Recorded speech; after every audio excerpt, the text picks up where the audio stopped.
तो बच्चों question number second में आते हैं। क्वेश्चन नंबर सेकंड हमको दिया गया है limit x tends to 5 x minus 5 upon x plus 2।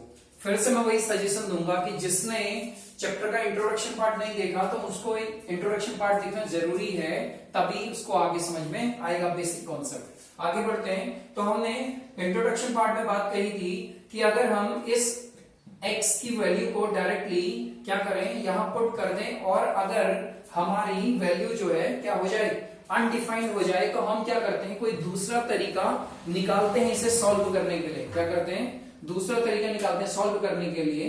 तो हमारा फंक्शन जो है अनडिफाइंड नहीं होना चाहिए, हमारा फंक्शन जो है अनडिफाइंड नहीं होना चाहिए।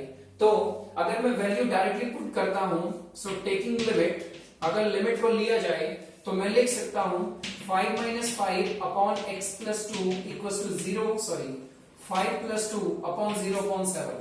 तो हम इस टर्म को अनडिफाइंड नहीं बोल सकते, क्योंकि मैंने कहा है कि समथिंग अपॉन 0 अनडिफाइंड होता है, जबकि ये 0 अपॉन समथिंग है तो ये इक्वल टू 0 होगा। देन नेक्स्ट में आते हैं limit x tends to 1 x plus 2 upon x plus 1। अगर डायरेक्टली 1 वैल्यू पुट कर दूं तो ये 2 हो जाता है, अनडिफाइंड नहीं होगा।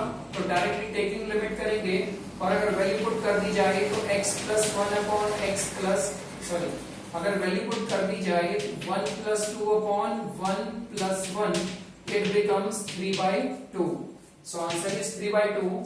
Next limit x tends to minus 1 3x plus 5 upon x plus 10, so it becomes, अगर माइनस वैल्यू यहां रख दी जाए तो ये अनडिफाइंड नहीं होगा। डायरेक्ट टेकिंग लिमिट, अगर टेकिंग लिमिट किया जाए 3 into minus 1 plus 5 upon minus 1 plus 10, so it becomes 3 into minus 1 is minus 3 plus 5 upon 9, so it becomes 5 minus 3 is 2/9। तो ये क्या होगा, अनडिफाइंड नहीं होगा। आगे बढ़ते हैं। Limit x plus 2 x plus 1, अगर डायरेक्टली 1 वैल्यू रखी जाए तो ये अनडिफाइंड नहीं होता। सो टेकिंग लिमिट रखी जाए तो 1 plus 2 upon 1 plus 1, so it becomes these question are same. Oh, question second, question fourth is same. Now check out question number second and question number fourth. Something variation is here ना, तो इसको थोड़ा सा variation कर लेते हैं। Question number 4 थोड़ा सा अलग है, वही नोट हो गया तो इसे नोट डाउन कर लेते हैं। तो क्वेश्चन नंबर पार्ट नंबर 4 है limit x tends to 0 px plus q। Limit x tends to 0 px plus q upon px plus q upon ax plus b। तो अब हम देखते हैं कि ये अब हमारे समझ में आ गया part number 4, px plus q upon ax plus b। So it becomes okay. Next आगे बढ़ते हैं। अगर मैं यहाँ 0 वैल्यू रख दूं तो ये जो अनडिफाइंड नहीं होता, तो डायरेक्ट टेकिंग लिमिट करेंगे। So p into 0 plus q upon a into 0 plus b। So it becomes, ये 0 हो गए तो बचता क्या है, q upon b। Now come to the next. Limit x tends to 3x square minus 3/3। अगर मैं डायरेक्टली इस x की वैल्यू को यहां रख दूं तो 3 माइनस 3 मतलब क्या, अपॉन में 0 हो जाता है डेनोमिनेटर में, तो इसका मतलब क्या है कि हमारा फंक्शन अनडिफाइंड होगा। लेकिन फंक्शन को अनडिफाइंड नहीं होने देना है, तो हम क्या करते हैं, थोड़ा सा वेरिएशन करेंगे। Limit x tends to 3, so we can write also x square minus 3 square upon x minus 3। so limit x tends to 3, हम इसको लिख सकते हैं स्क्वायर माइनस बी स्क्वायर, पहले बताया है, तो ये हो जाएगा x plus 3 and x minus 3 upon x minus 3। ये कैंसिल हुआ। अब हमारे पास x प्लस 3 बचता है।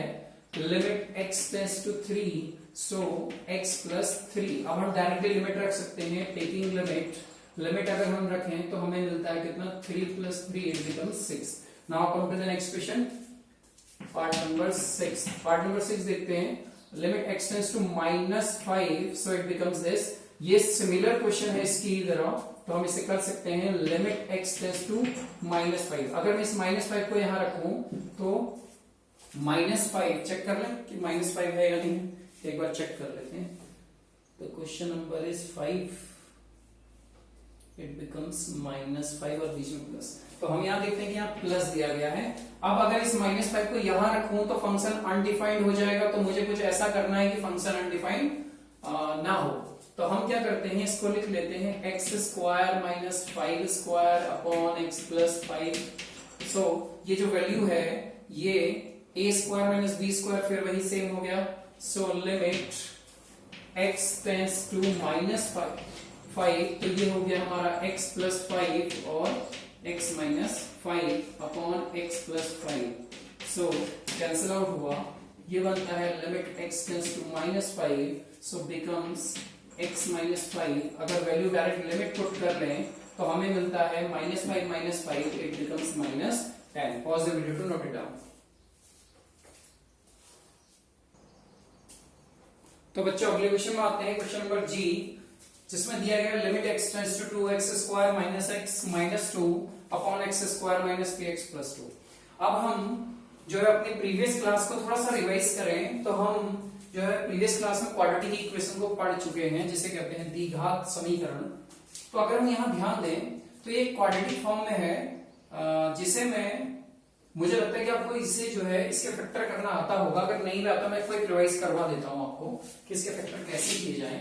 तो इसके फैक्टर ऐसे कर लेते हैं कि हम क्वाड्रेटिक इक्वेशन में पहले इस वाले कांस्टेंट से इसे मल्टीप्लाई करते हैं। तो 2 को इससे मल्टीप्लाई करूं तो क्या आएगा, माइनस का 2 आएगा, और बीच में कौन है, माइनस का 1। तो हमने अपने दिमाग में एक ऐसा नंबर सोचना है जिन्हें मल्टीप्लाई करूं तो -2 दे और आपस में प्लस करूं तो -1 दे। मतलब 2 नंबर ऐसे सोचने हैं जिन्हें मल्टीप्लाई करूं -2 दे और प्लस माइनस करूं तो -1 दे। तो मुझे लगता है ऐसा नंबर होना चाहिए 2 और 1। तो देखिए करते हैं, लिमिट x टेंड्स टू 2, और सोचे, अब मैं क्या करता हूं, इस नंबर को एज इट इज सोचा गया नंबर बीच में डाल देंगे। तो सोचे गए नंबर कौन कौन थे, -2x और प्लस का x। क्यों, -2x से 1x जाएगा तो कितना बचेगा, -x। अगर 2 को 1 से मल्टीप्लाई करूं 2 × 2 मिल जाएगा, बात हो गई खत्म। फिर आते हैं नेक्स्ट, और सोचे गए नंबर डाले, फिर माइनस का 2 एज इट इज। हमने क्या किया, ये कॉपी किया, बीच में सोचे गए नंबर, लास्ट में ये कॉपी किया।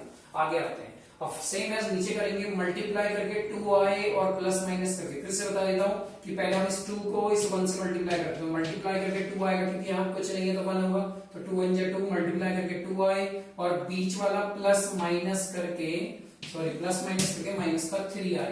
तो ऐसे 2 नंबर सोचने हैं जिन्हें मल्टीप्लाई करूं तो 2i और प्लस माइनस करूं तो क्या आए, 3i। तो सोचे गए नंबर क्या हो सकते हैं, इस x स्क्वायर को कॉपी किया, सोचे गए नंबर बीच में, अगर हम क्या करें 3 × 3 करें तो हमें मल्टीप्लाई करके, अगर हम 3 × 1 करें, 3 × 3 हमें अच्छा हम ऐसा कर सकते हैं कि 2 × 1, 2 × 2 मल्टीप्लाई करके 2 मिला, लेकिन माइनस का चाहिए तो हम ये क्या कर लेते हैं, माइनस का ले लेते हैं, है ना। तो हमारे पास क्या है, ये भी माइनस का। तो हमारे सोचे के नंबर कौन कौन है, माइनस का 2x और माइनस का x, ये मिला, और लास्ट का +2 कॉपी। तो इसकी जगह पर हमने ये पुट कर लिए। फिर आगे बढ़ते हैं, लिमिट x टेंड्स टू 2। अगर अब मैं यहां से क्या करूं, x कॉमन लूं तो मुझे क्या मिलता है, x -2, और यहां से 1 कॉमन लूं, x -2 अपॉन, फिर यहां से x कॉमन लूं तो मुझे मिलता है x -2, और यहां से -1 कॉमन लूं तो मुझे क्या मिलता है, x -2। तो अब हम क्या करते हैं, आगे जो सेम हमारे पास ब्रैकेट्स मिलते हैं उनको हम क्या करते हैं, छोड़ देंगे, और जो डिफर होंगे उनको ले लिया जाएगा। तो क्या है कि लिमिट x टेंड्स टू 2। अब यहाँ जो सेम ब्रैकेट है उसमें से एक ब्रैकेट लेंगे तो हमारे पास मिलता है x -2, और जो बाहर नंबर है उसमें से ले लेंगे x +1, क्योंकि ये प्लस का 1 है।